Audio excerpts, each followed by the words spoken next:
Welcome everybody on Zoom and in person. I want to start by acknowledging the Kaurna people, traditional custodians of the land on which we're meeting today. We pay our respects to elders past, present, and emerging. Sovereignty was never ceded and their fight for self-determination continues today. And it's the responsibility of each of us to take part in delivering that self-determination. There is no disability justice without First Nations justice. So we're joined by Dr. Linda Westphalen today from the School of Education. She's Associate Dean of Curriculum for the Faculty of Arts, Business, Law and Economics. And Linda's been a teacher and expert for over 35 years. Her research areas include culture, diversity and inclusion, pedagogy and engagement, and student safety and wellbeing. So we're really pleased to have her today to talk to us about group work, educational rationale, challenges, and practical solutions.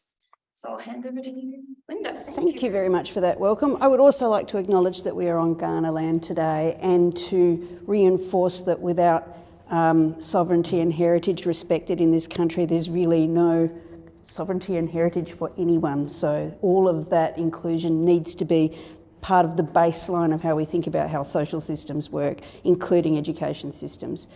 All right, this is a seminar, a little workshop-y thing on groups, because students commonly get put in groups and then don't know why they're there. Why are we doing groups again? So what it'll do is explore some of the rationale behind this, some of the theory behind it, and I won't make it hard. It's basic theory, it's not really highfalutin theory. Some of the challenges that I know you guys face, but also that it means you can speak to some of those challenges and you can expand on them, because I may not have captured all of them. But probably the most pragmatically useful is some solutions for you, some ways forward, because that's the big problem, is you get stuck in a group and you go, and now what? And there's no kind of answer to that. And people kind of expect that you're going to automatically know how to group, and we're not actually sure that that necessarily follows. So I'll unpack a bit of that today. If you've got questions for the people here, just ask.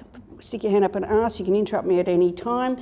If you want to add something, please do. If you disagree, that's totally fine. I have no issue with disagreement. I'm not that fragile. So we just have a conversation about how this all works. So I've subtexted this. I'm in a group. What does it actually mean? How can I do group projects and not feel defeated by the process, which many students do, particularly those of any kind of divergence at all, any kind of atypicality at all. The other one that happens is just pure frustration. Students come and they go in and there's another group thing and they go, group work again? Why are we doing this group work? It's a pain, and there's a lot of negativity associated with that. Well, let's turn that negativity on its head. Let's think around some positive things around why this can work, and then think around what you can do about it. So here are the goals: understanding learning theory behind the use of groups, advantages and disadvantages, which is a kind of academic moldy-oldy. Think about group formats, so there's different ways to do groups. Strategies for working in a group, and that's really the pointy end for you guys. Where are we going to go with this group thing?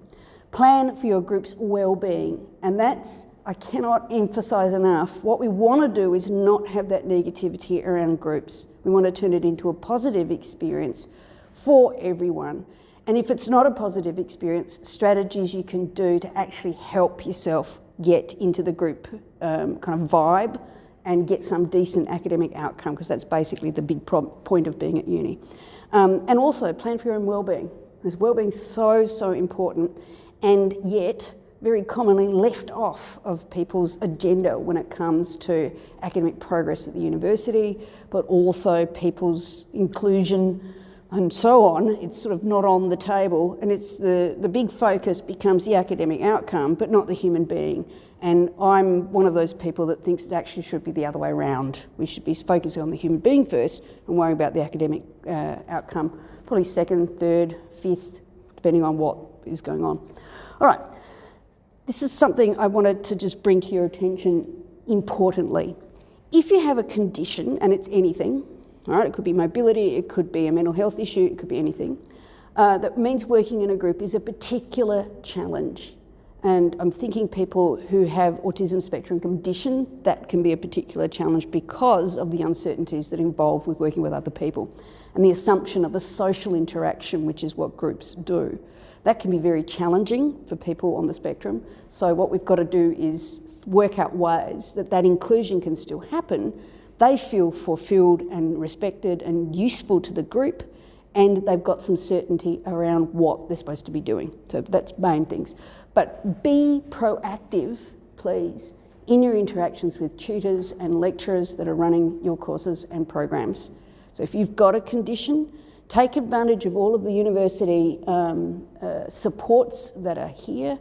So approaching your coordinators, your course coordinators, your tutors, and saying, here is my disability access action plan, so that I've got, you know, paperwork that backs this up. That means you're not constantly having to justify asking for more time or more support or so on. Take advantage of the supports that are here. The university is here to support the students, not the other way around, all right? So we've got to be very careful about how we think of that. Alternative assessment plans are possible. Sometimes lecturers don't think they need to do that. They actually can do that. And it's not without the bounds of possibility to keep all of that happening and maintain an equity across the expectations of assessments. It's actually very possible to do, because mode does not really matter. What matters is that the assessing things that you're assessing, so the aims of the assessment are the same. So as long as the aims are the same, the mode shouldn't matter. Remember that neurodivergent people have strengths. So I can't emphasise this enough. My offspring is dyslexic, and they have certain abilities that I'd never expected that would be strengths for him, and yet they're there. And it was like, whoa, I didn't even think. So I went into this thinking this was going to be terrible, and it absolutely isn't. There's some huge bonuses with this as well. So think around what your strengths are. And it really doesn't matter what mode of disability or difference it might be. Think around what your strengths are and aim to build on those. Now, the warning with that one is we should also be building on our weaknesses, because we want to build those up. So let's not forget those, but we build on our strengths because that's where our confidence comes from. And confidence is like 50% of the task. Self-belief and confidence. All right, so now we get onto the theory, and I'm not going to bore you too long with this because you're not educators. Well, you might become educators, I hope you do, that'd be awesome.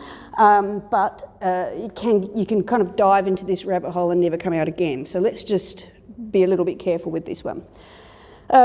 The reasoning behind group work really speaks to this theory, learning theory, which is socio-cultural constructivism, put out there by a Russian called Lev Vygotsky in 1978. So this is not actually a new theory. Education theory doesn't really change that much. It's a bit kind of Newtonian in its vibe, as it were. So Vygotsky put this out, and we now base nearly all of our education systems, with some changes, on a socio-cultural constructivist model. So the social is the element of this that is the important point. So, and the big thing with that is the social connections that we have in the group, and it depends on the size of the group as to how those social connections might happen, are where the learning happens. So, and historically, we've got to think around how this works from the point of view of history too. So up until the 70s, and now think politically and socially in the 1970s, we've got second wave of feminism, we've got the hippie New Age love movement all happening, we've got Vietnam War all happening, and we've got a system in our universities which was very exam orientated. And so it was very what Paulo Freire, who's another educator, would have called a reproductive model of education. So you learn all the stuff during the semester, and then you vomit it out in the exam at the end. Learn, vomit, learn, vomit. It's even called bulimic education. It's even what it's called. So this was a reaction against that idea of the learning being one way. You just cram in everything the lecturer knows and then, produce some kind of outcome in an exam, and they're then ranked. So who gets an A, who gets a fail, all to a beautiful norm curve and so on. So this is a big reaction against that. What it meant was we moved away from this whole idea of competitive education. I have to be better than you. It's not about being better, it's actually about the learning. So there's no scale of better, worse. You can still fail, but the idea is that means you haven't learned, as opposed to, you've learned a bit, but you're not as good as this person here. So the competitive education structure kind of drops off. We have this big influx of humanism coming in. So humanism ceases to focus so much on academic outcome and starts to focus on the human being at the centre of what we do. And the flawed human being, the deeply flawed human being in some respects. So that meant we had to think about people's individual differences, including cultural differences, language differences, religious differences, what people ate, how people dance, how people think, and all that system around how a human being kind of boodles their way through the world. All of that background becomes important. So that is the big change. We stopped sciencing people, and we're now thinking about the whole cultural and social context for that human being. And so universities are part of this movement. What we're doing is thinking along the lines of the human being pushing their way through the university, finding out things as they come, and coming out at the end with a degree, but being a human being that's developed along the way. And bearing in mind that human beings don't start from the same place. So there's no level playing field here, and that's where this organisation is absolutely critical, because it recognises the differences that people have, within and beyond each other. And recognising that individuality is partly key in thinking around both a humanistic approach, but also constructivist. We have to think around who the people are we're teaching and why we're teaching them. So learning is a social process embedded in cultural practices. So for example, if you're from China, then you'll know that the big class of 50 people in a classroom with desks pretty much screwed to the floor that you can't move, all in rows, individually, and you sit there and you copy from the board, you listen to the lecturer talk, and it's a teacher, but they're lecturing, so it's a lecturer, talk, you don't ask a question, and the measure of your ability is how well you pass the exam. Yeah? I can see people nodding, yeah? Well, that's not how we do it here. And so when I have Chinese education students and they've come from China to be teachers in Australia, they look at Australian schools and go, oh my God, it's chaos. And what they're seeing is socio-cultural constructivism in action. It's a different way of thinking about education. And the kids are all on task and all doing, they're just talking about it. So it looks like chaos. It actually isn't. So learning in this context, in the Vygotskian sense, is this idea of meaning making. We're making meaning from what is around us, and we're doing a shared interaction. And it's via collaboration, negotiation, all of the social discourse that happens between human beings is the focus of where learning happens. So that's pretty much all of the theory. And I get that people, nothing is pure in education. So this is the focus. That does not mean we've stopped doing the direct lecture. And I will tell you, ironically, I'm doing that right now, okay? So the direct lecture, the direct instruction still happens. And in some senses, it should still happen, because you still have to know stuff. So the only way for me to get it from my brain to your brain is to tell you about it. But whether you're learning or not, I have no idea. And I won't know until I do some kind of assessment. So that's the thing. All right, so learning theory, just so you know, that's only one. There are a million learning theories. There are about 5 main ones, and socio-cultural constructivism is probably the biggest one, and that is the big focus of school education in Australia and university education now. Less and less that kind of behaviourist reproductive model, which is very extant in China and many parts of Asia too, it's not just China, and more group settings and stuff. So remembering too that learning doesn't happen without a political or social context. So it's what's pushed by governments is what pushes what is focused on in education. So for example, a very brief one is this big focus on STEM education. Science, technology, engineering, maths. It's actually cheaper to get a science degree than it is to get an arts degree. And they say it's because you're more employable. The stats don't back that up. But anyway, I will not get onto a political bandwagon because I could so easily do that. I'm just going to quietly close the door on that one and move on. All right. So this is how it kind of works, and this is a visual thing you need to have a look at. What we've got is, and this is straight Vygotskian stuff, what he called the zone of proximal development. So what we've got is an axis, an X and Y, a level of competence on the X, a level of challenge on the Y. They go out like this. So in the middle is what's called the sweet spot, the zone of proximal development, and that's where learning is optimised. And so this is kind of happens here.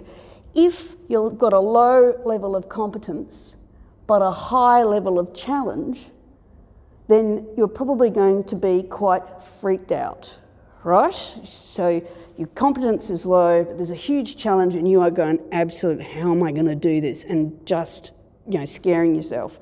And probably that's because it's pitched incorrectly, all right? Opposite of that, if a high level of competence, low level of challenge, you're going to be bored. All right, I've done this, it's boring, there's no challenge in this, you whip it off, boom.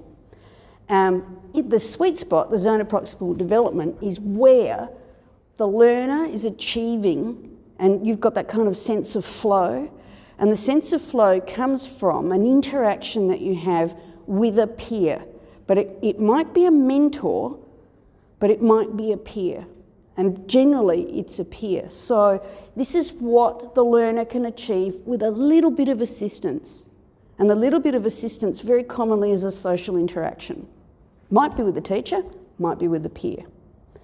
And so the zone of proximal development happens because the teaching is pitched at the right level of competence and the right level of difficulty. Yeah? And what gets you through that is the whole idea of scaffolding. So if we think about constructivism, think of bridge building or building buildings, all right? When we build that building, we stick a scaffold around it first, and that supports the building while we're working out where everything goes and screwing everything together. Same thing happens with learning, yeah? We're taking what we know and we're adding another pearl to the string of pearls. That's a pearl of knowledge. And then we add another pearl, and we don't all chuck the pearls at people because that won't actually achieve anything. We've got to make sure each pearl of wisdom fits to the next pearl and makes sense. Otherwise people are going, I have no idea how this pearl string goes together, and you have all the wrong things in the wrong places. That's not how learning happens. So scaffolded learning, gently across, supported learning all the way through. And the support, and this is where it's different, it's not a sage on the stage lecturing like I am now, it might be a peer. And there's reasons for that. Alrighty, so social constructivism, it's one pedagogical approach would be a straight line all the way through. So pedagogy is just how you teach. So don't freak out about these words, how you teach, method of teaching. So a straight line all the way through is one pedagogy. A wobbly line, like I've drawn there, is lots of different pedagogies. And the reason why there's a wobbly line is there's more than one person in the room, yeah?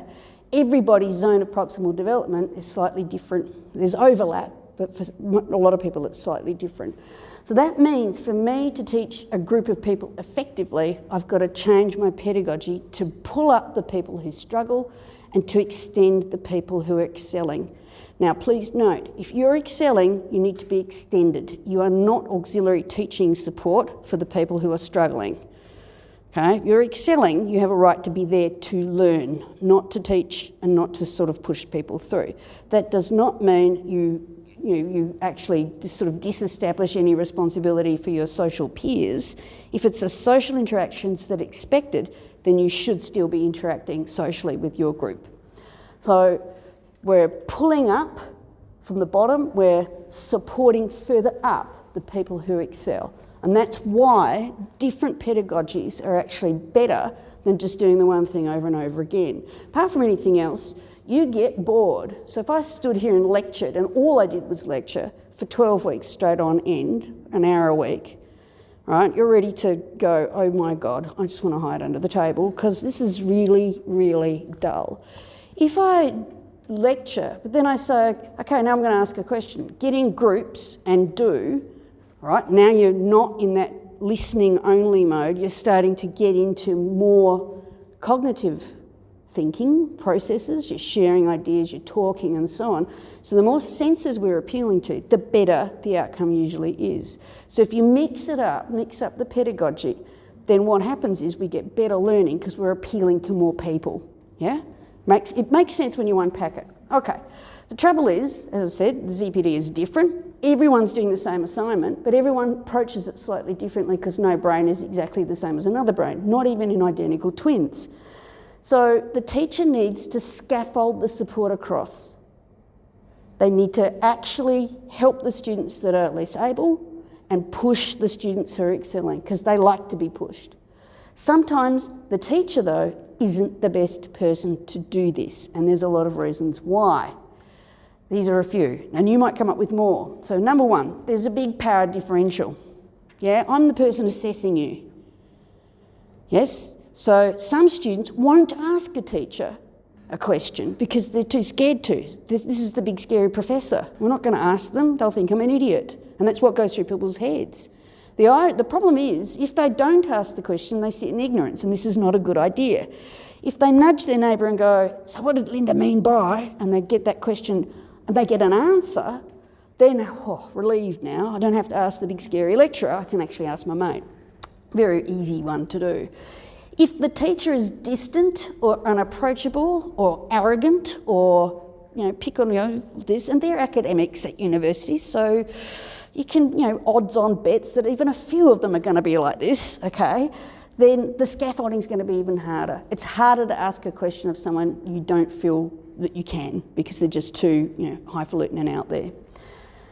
Many university teachers and lecturers think that learning's your job as students, not their job. So basically they say, here's the learning, off you go. And that will work for some people, but it won't work for everyone. So it's your job, not my job. The size of the class. Now, the average size of a tutorial in the University of Adelaide is about 30, which is pretty big. When I was an undergrad, it was 10. Heaven! It was fantastic. Sat around at people's offices. So you could actually go into a lecturer's office, sit around on chairs. That's how the lecturing and the tutoring worked. You had a big lecture and a tiny little tute. 30 people now. So if you've got a teacher dealing with 30, and that's the smallest group, the biggest group is more like 500, and that would be a lecture rather than a tutorial, then how are you going to cater for 30 different ZPDs? It's not easy to do. Because I will guarantee you 30 different people are going to have 30 different backgrounds, and the same people will come the next week and have different strengths and weaknesses, even though they're the same people. Just depends on how their week's gone, whether they ate breakfast, did they take the meds, have they had a great day, did they have an argument with their girlfriend, boyfriend, partner the night before, is their kid sick, all sorts of things come in to play with this. So when we're talking socially, we mean the whole package, the baggage, all of the stuff that they come with. So the last one, and there's a big one, because by far the most common difference is language. Even among Australians, sometimes the common difference is language. So you don't have to be from overseas for there to be a language barrier. Regardless of mother tongue, some students just simply cannot articulate what it is they don't know. So they'll ask you a very vague question. You're going, so you're asking me about ZPD, yes? And they go, yes. And then trying to unpack what it is they can't get their head around. So then you go back and you've got to use different language to explain the same thing, and that's where the time elements can come in. So there's a problem here as well. All right, so there's good points and there's bad groups about groups. Have you got any other good points, bad groups about groups? So let's nudge this one. There's a few buttes, like I'm doing all the work on my own and everyone else is skiving off, so that's a butte. What else is there? I end up accidentally helping people too much rather than doing my own part. Ah. So that's a bit of a distraction. Yes. from what I'm doing. Yes, I think that's almost like a Control. yeah. I've got to understand what other people are doing before I can understand my own contribution, and I think you've got to let go. Yeah. That's a hard one though, because I know it's the whole element of respect and trust. I think you've got to also respect and trust what you can do. So that's one thing. What else can be a problem? Like not enough communication, or like hardly any communication. Yeah, we're in a group, but we're all doing the same, doing our own things. We're not grouping real well here. Yeah, that happens. Yes. What else? Like different group members have different expectations. Oh yes. Yeah, some people want a high distinction, and they're right to want a high distinction. Some people want to pass, and they're right to want to pass because they've got other things going on in their life. It's about priorities. Yeah. What else? Anything else? A common one for me, at least, is I'm in this group, Linda, but I don't know what I'm supposed to be doing. Thanks for the group. I get we're doing groups. What is the actual thing? What is the task? So, I'm having trouble articulating it because they have a trouble articulating it. We've been grouped. Now what?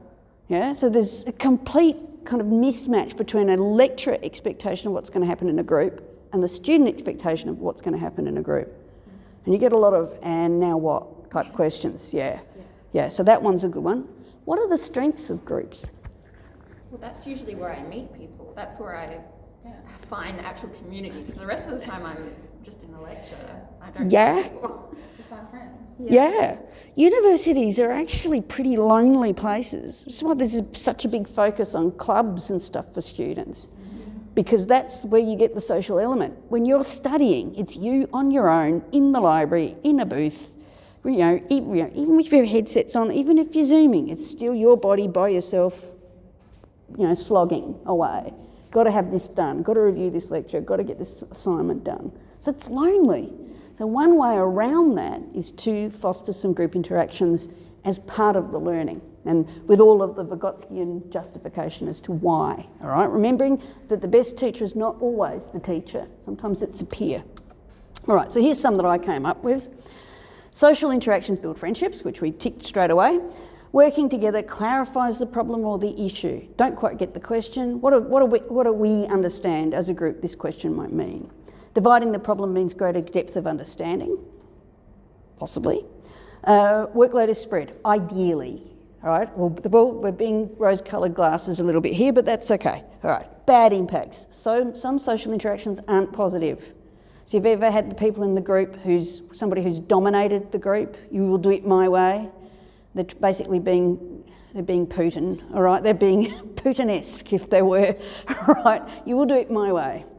And that can be quite undermining of a group, and also make people feel undermined and lack no respect.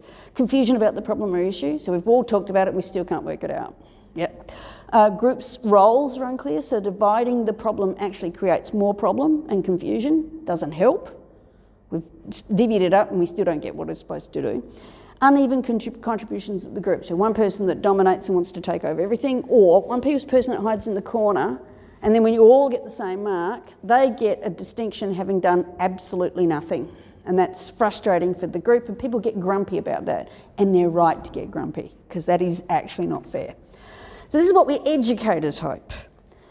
Working in a group will enable you to socially engage with peers in learning, in the Vygotskian sense. It changes the role of the educator to monitor or adjudicator rather than the sage on the stage.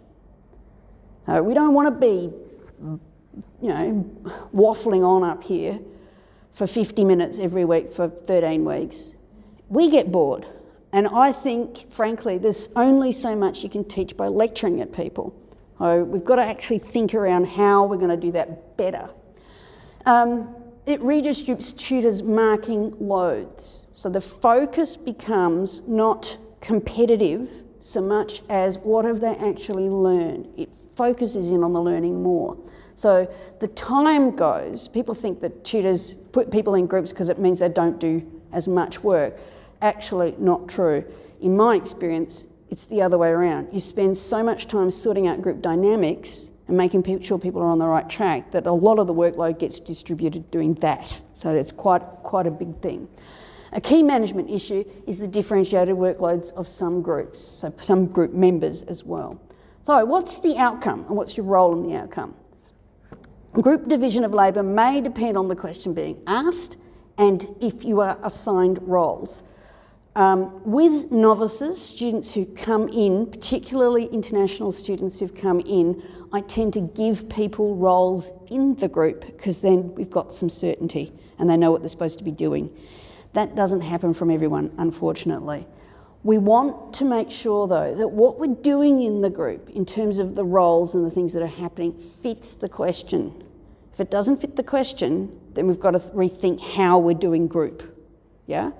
What your role is, so are you going to be the person that presents? Are you going to be a person that actually does the bulk of research? Is everybody doing research?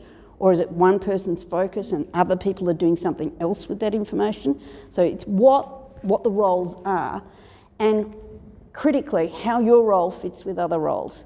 So if you're the person doing presenting rather than research, you're dependent on the person doing research to make sure that what you're presenting is accurate and up-to-date and robust and so on. So those roles need to intersect, which means the communication has to be pretty good.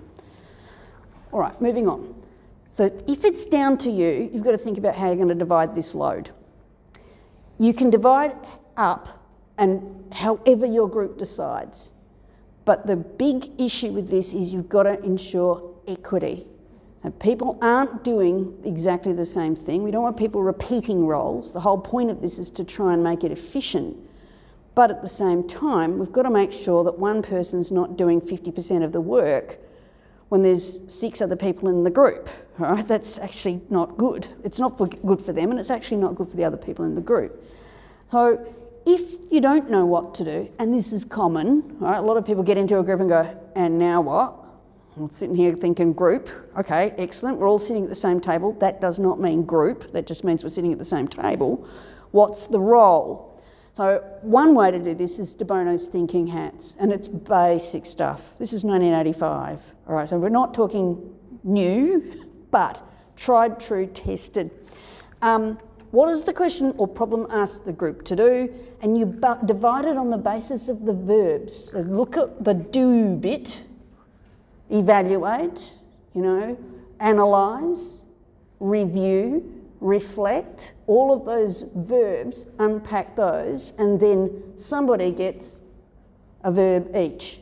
That's a really easy way to go, and it's sort of like thinking bats. In engineering and sciences, they use ADDIE quite a lot.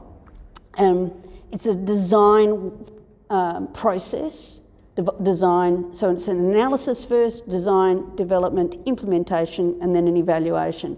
So if you're designing a mobile phone, for example, it's an analysis of what's required technically, then a design of it, what will it do, what will its capacities and capabilities be, how will we science it, calculate it from an engineering point of view, what chips go in, what wires go where. I'm not a science person, so you can probably tell.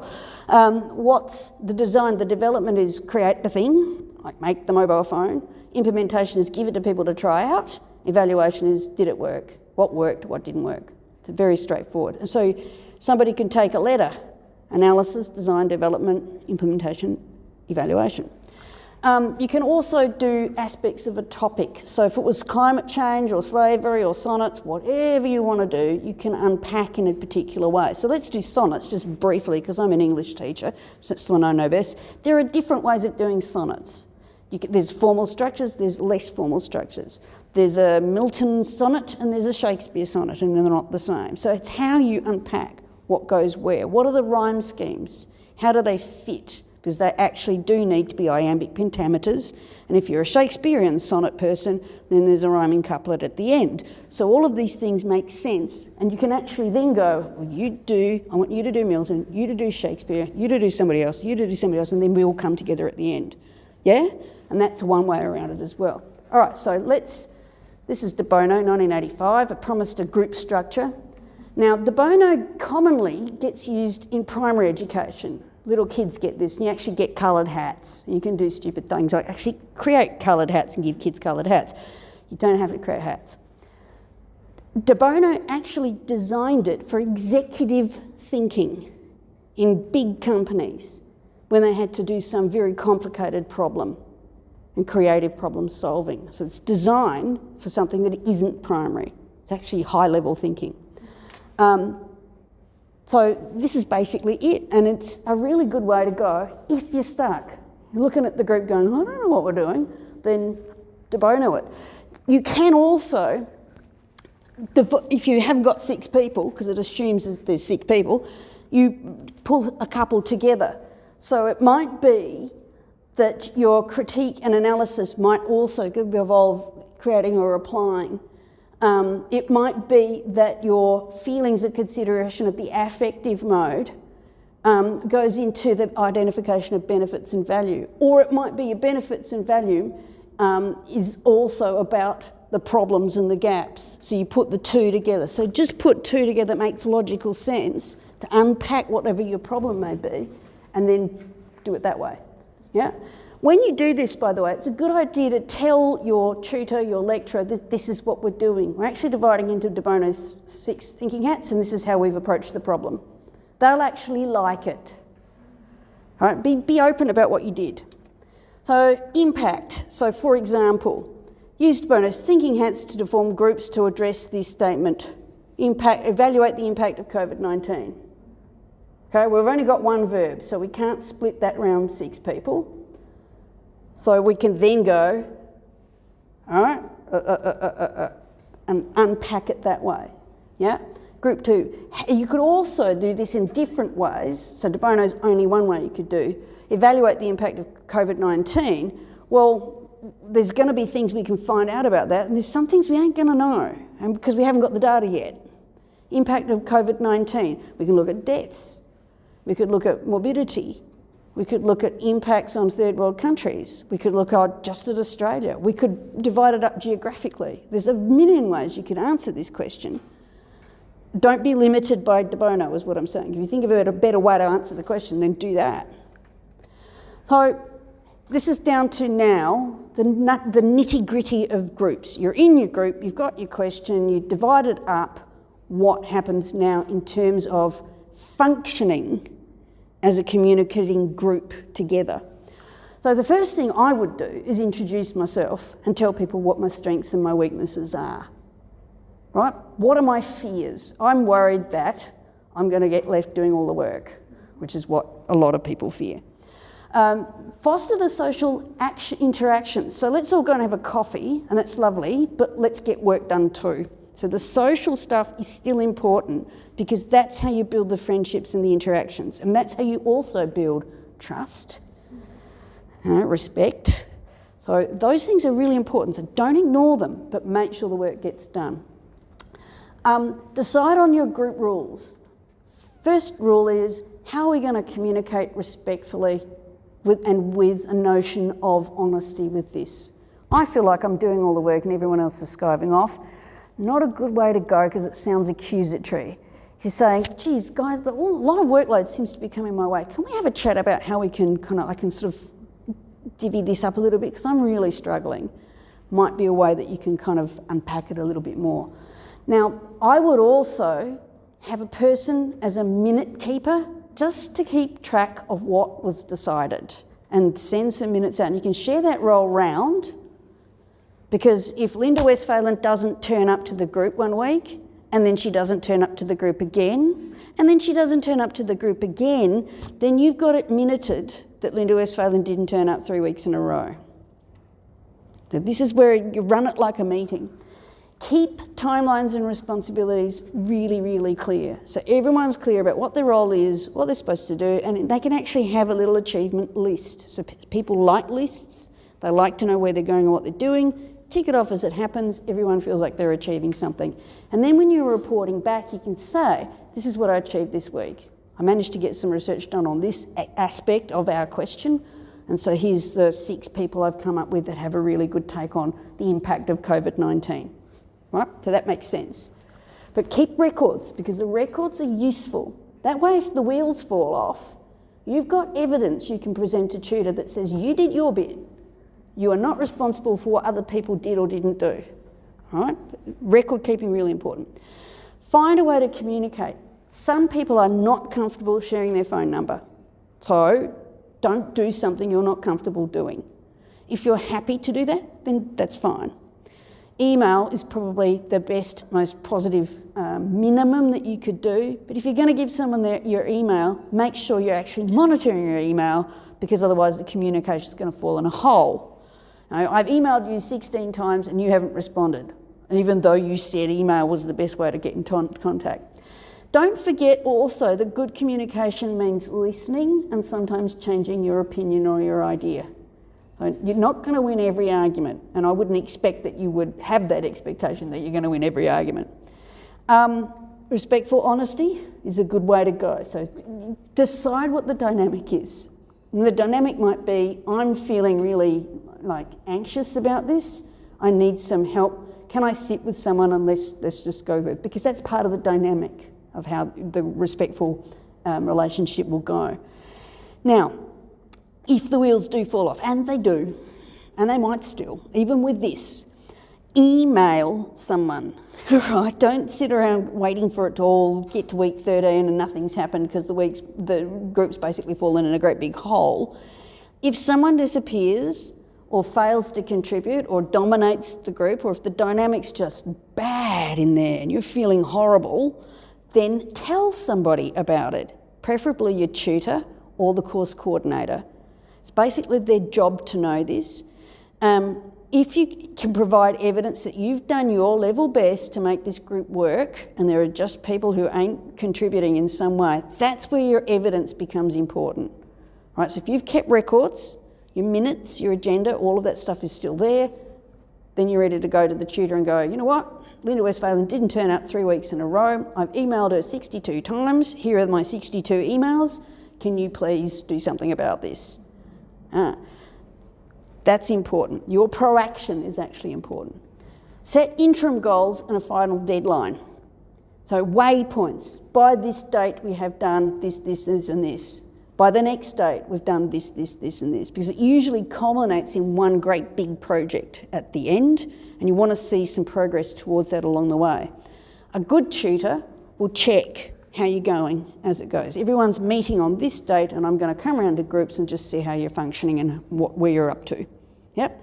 So that will happen. Some tutors will just give you the group work and then expect an outcome at the end. Just depends on the tutor. Also depends on the level. So that level I would expect probably in third or fourth year, even honours year and final year of a degree. First year, not so much. So it just depends. If you start to miss your main waypoints, by the way, reset them. Okay, folks, we're getting together. We've missed 2 deadlines. Let's get together and just rethink how we're at. We might have actually achieved more in some other area, which will make me feel better about this. If you miss more, like the wheels are really starting to fall off, be proactive in it. Let someone know. The final deadline, by the way, is not the due date. It's really a bad idea, okay? Because you want to get together the day before to make sure every little bit of what is supposed to be, accepted as an assessment item, whatever the assignment is, you want to make sure it's all there. And you want to give yourself time to go, whoops, we missed this bit, so let's make sure we pick that up, get it in there, and it's sorted and solved. Day before probably is a good plan. Couple of days before, if you can manage it. Bearing in mind that lecturers, they don't talk to other lecturers, by the way, you know this, don't you? So someone sets an assignment due on a particular date. You might have 4 other assignments due on that date and no one would know. That's because history doesn't talk to English. Yes? So that happens. Keep track of your contribution. Keep minutes of your group meetings. It's a good way to go. Action items for individuals. Linda will, blah, blah, blah, blah, blah, blah. And that means you can pick up the pieces. Be aware too, people don't contribute to groups, not always because they're bad students. Lives are messy. So it might be Linda's kid's crook or Linda's partner's left. We don't know what's happened. So we've got to not go in thinking, ooh, negative. It might be a very good, legitimate reason why that person isn't contributing. Not always because they're lazy. Record problems, no-shows, anything that indicates the running of the group. You may not need it. Odds on you won't need it, but it's awfully useful to have if you do need it. assess the contributions of the team, and this is really hard to do. So you know how people could go, so how do you reckon you did as a group? I don't know how I did as a group. I'm hoping we did. I know everyone contributed well, but that Linda Westphalen person, she came, she sat in the group, she played on her phone and did bugger all right? So here's a way around that. So there's 4 of us here, and what we're going to do is give 100 points to this team, this group. So you can distribute your 100 points however you want. So you write 4 names down, and it might be that you go give each other 33 and a third, but you give Linda Westphalen 0 because she turned up, she played on her phone, didn't contribute anything, remember? So that means when I'm the tutor and I get this self-assessment, I see 3 people gave each other 33 and a third percent, and Linda Westphalen got 0 3 times. Well, that tells me how the contribution went. Hey, that's a really good way of going. And you do it individually, so you don't talk to each other, and you don't necessarily even have to write your name on it. All we know is this is an outcome. If you think the team went pretty well, Linda Westphalen did contribute pretty well, you just give each other 25 each. Done. Easy. It's a really good way to go. And that means that when that person gets their result and sees the 0, they go, oh boy, I did not do well. Yeah. All right. Best to collate by a third party by this. Troubleshooting, person not contributing. Happens. One person is dominating. Usually that's me, by the way. Everyone is leaving it to you. You know when you drop the bomb and everyone goes, whoa, I'm not touching that, right? So there's you standing in the middle going, I'm going to catch this, but everyone else stepped back. So it looks like you volunteered, but you actually didn't. You just stood still when everyone else stood back. That happens a bit too with groups. No one's sticking to deadlines. There's probably going to be others. In all of these cases, minute it in your little agenda, and if it happens more than once or twice, start to report it up the line. Okay, because you've got to use the support structures that are around you. You can also talk to that person if you feel confident to do so. Do you know what, Linda? You're really dominating this group. It would be really good if some other people could contribute a little bit more. So just this next time, can I get you can say anything you want, but it has to be a question. So you can't just keep blasting, you can just ask a question. Because that makes them go, oh, okay, now I've got to think a bit of a question. So that's one way to handle group dynamics. As a teacher, we do this all the time. So if I notice a student is going blah, blah, blah, blah, blah, blah, blah, blah, blah, and everyone else is sitting there going, oh my God, then I can say to them, right, new rule for you. You can say anything you want, but it has to be a question. You have to listen to the answer. It means that person the rest of the group gets a bit of a chance to say something. Report up the line. Make sure you keep records. It's a good idea to go. These are my references, and you're welcome to contact me too if you want clarification on any of the points that I've raised here. But the basics of it are pretty clear. Divvy up the role. So that it suits the question, the thing that you're asked to do. And you can do that via verbs, or you can do de bono, or you can do whatever works. So that might be a way around some of the issues. Make sure the roles are really clear. Introduce yourselves and make sure you've got good, clear communication. Waypoints along the way. Solid outcome at the end, which is not the actual deadline, it's a couple of days or a day before. And if you've got problems, make sure that you've got records that can show a history and then approach someone up the line. All right, and that's me done. And I got it within the hour. Oh my God. I've got a couple of questions, but also Go for if anyone on Zoom has questions, I can read them out as Yep, well. sure. It occurred to me when you were talking, some of the things like honest communication or saying, hey, I've got this issue, can be really hard when you're in a group with friends or people you already know. Yeah. And I've struggled with it. I've seen other people struggle with it when, I'm in a really small cohort in my discipline, so it's always the same people in the groups. And it's hard to put your foot down with friends. So do you have any advice on that? Sometimes it's harder to work with friends than it is to work with strangers. It's a tough one, really, isn't it? I guess it's the follow the same ideas, but it can be a little awkward to do that. Yeah, I think what I would do is work on the dynamic more and say, hey, look, you know, back in the conversation when we started this is the roles that you said that we're going to do. I think you're turf jumping a little bit. Yeah. So maybe you need to just step back. I'd really like to, and I mean, you can make it a kind of a positive thing. Really thankful for your help. That's fantastic. But I want to really get my teeth into this. And I just want to really run with it. So can you back off a little bit and let me just really hone in on this? If they're your friends, I would find it easier to then bring up if they're not showing up to things and you're already friends with them, you can be like, I think that would be easier to messaging a stranger. To be like, hey, where were you? Yeah. Yes, and you can say things like, hey, look, really missed you. We had a great discussion. It would have been great if you were here. Make them feel a little, oh, whoops. Yeah. And that's good. I mean, it's a bit emotional blackmail, but what can you do? You really do want them there. And in the long run, it's better for them to be there than not be there. But bear in mind too, people have very good and legitimate reasons for not being there. Work is always going to be an issue. So people are I'm working at that time. Yep, we get that, but it doesn't mean you can't contribute. And that's where keeping a record of what you do. So for example, Zoom is a really good way to go. You can record what you did and then say, hey, look, while we were there, we wondered if you could handle this bit and this bit and this bit because you weren't here to ask, but there are things that you could do that were really quick. Make it stuff that's achievable. Like you're not going to solve world peace. we decided you could solve world peace while we...